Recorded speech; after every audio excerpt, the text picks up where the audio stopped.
Welcome to an episode of Dark Travels where we take you on a tour of creepy, abandoned, and spooky places. Sometimes we give you a lot of information, and other times Google fails us and we have absolutely no idea what the hell we're talking about. If today happens to be one of those episodes, sometimes you just got to enjoy it for what it is. You have to relax, kick your feet up, crack open a cold one, listen to some raw bird music, and just have a good time, because that's what it's all about. And today, we're in the beautiful downtown Springfield, Massachusetts area, and we're about to take you on a tour of the Paramount Theatre. Join us.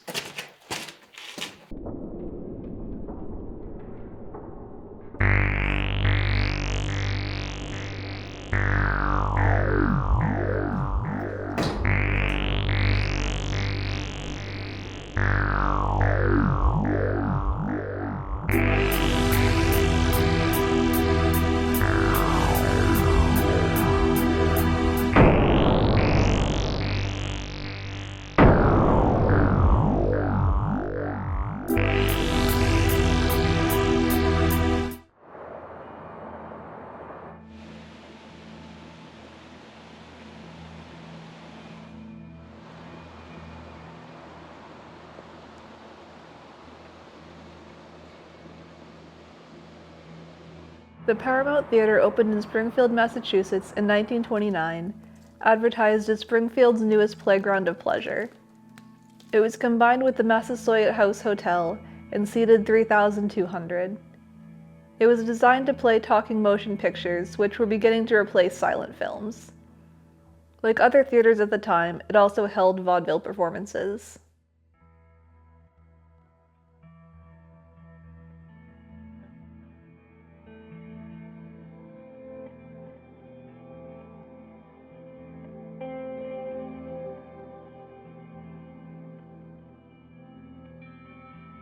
The theater was opened by Western Massachusetts Theatres, Inc., a division of Paramount Pictures, which also controlled the Victory Theater, which we'll cover later. WMT later lost ownership of Paramount Theatre in 1952 after a court case that prevented movie studios from owning theaters.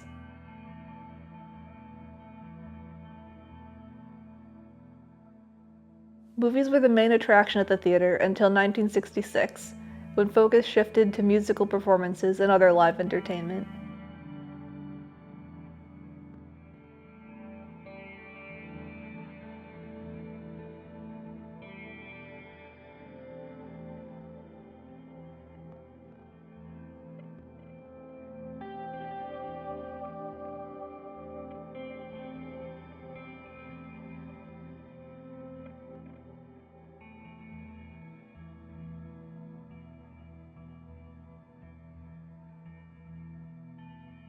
The theater closed for the first time in 1969.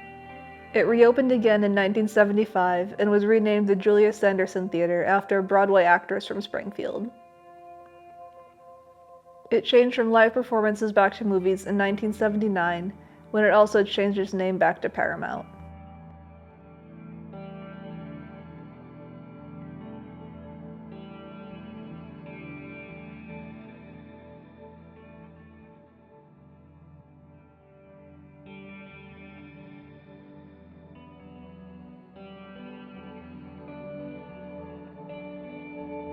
It closed again in 1986, but was still occasionally used until 1999.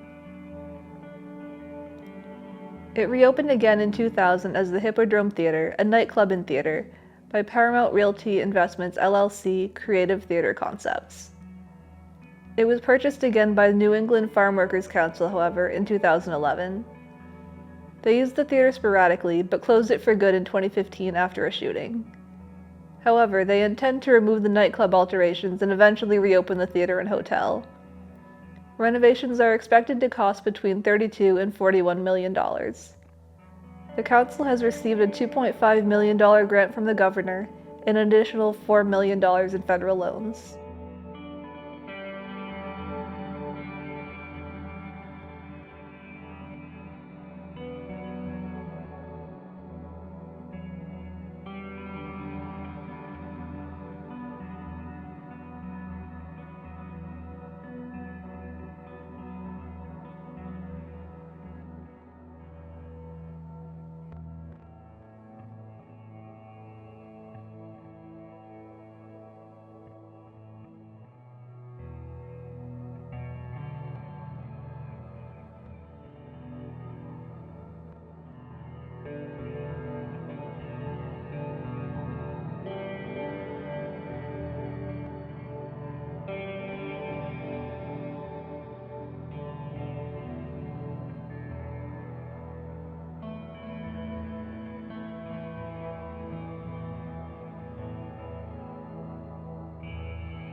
We are now here at the historic Victory Theatre in Holyoke.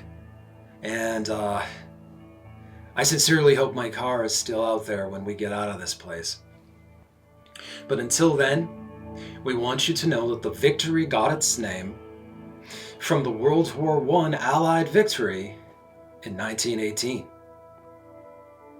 Let's explore this bitch.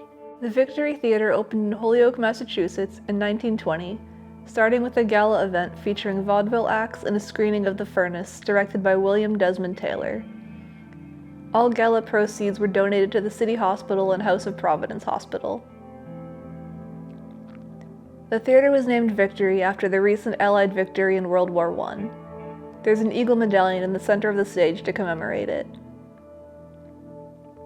It started as a presentation house, which is a venue for silent films with stage performances and a live orchestra for a single ticket. It was converted into a theater after a fire in 1942. Holyoke made its money manufacturing silk and paper, but these industries began to move to the southern states in the late 1950s and early 1960s. This caused the city to decline into poverty, and cultural institutions were hard to support. For a while, the theater only hosted first-run movies, but it fully closed down in 1979. It was seized by the city in the 1980s for owing more than $50,000 in unpaid taxes.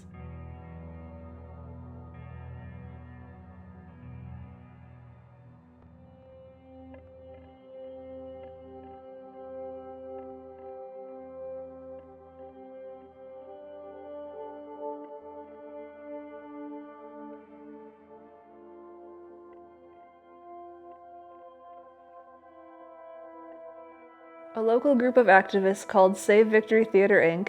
worked with the city to try to raise money for restoration. Industrialist Armand Hammer displayed his private art collection in an exhibit and raised $450,000 for them to donate to the city's Victory Theatre Commission.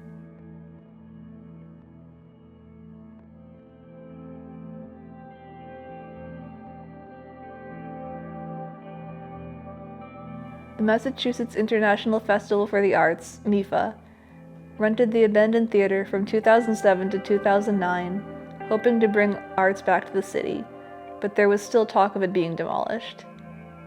MIFA's executive art director pled with the city council to save the building, and after a few other proposals, such as converting the theater to a church or gentleman's club, it was sold to MIFA in 2009 for $1,500, with the condition that the city could take it back if restoration progress benchmarks aren't met.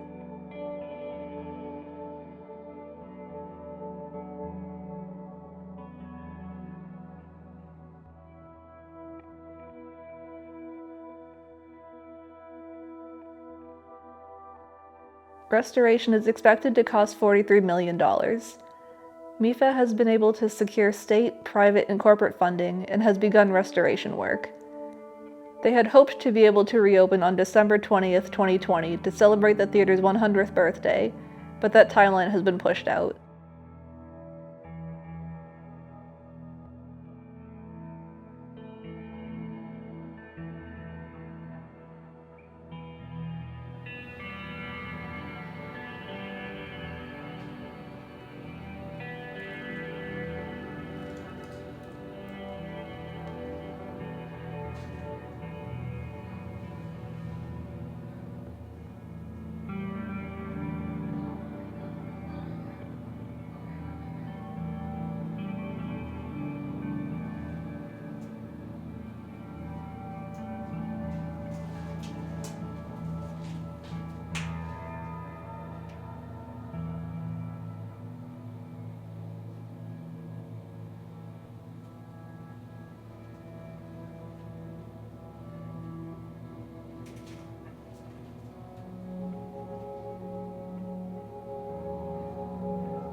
That concludes another episode of Dark Travels. Hope you guys enjoyed this one. Hope you dug the tour. Remember to please give us a like, smash that sub, hit that notification button. Stay informed, and if you're so inclined, please visit bostonundead.com and sign up for the free exclusive mailing list. Until the next time, see you in the dark.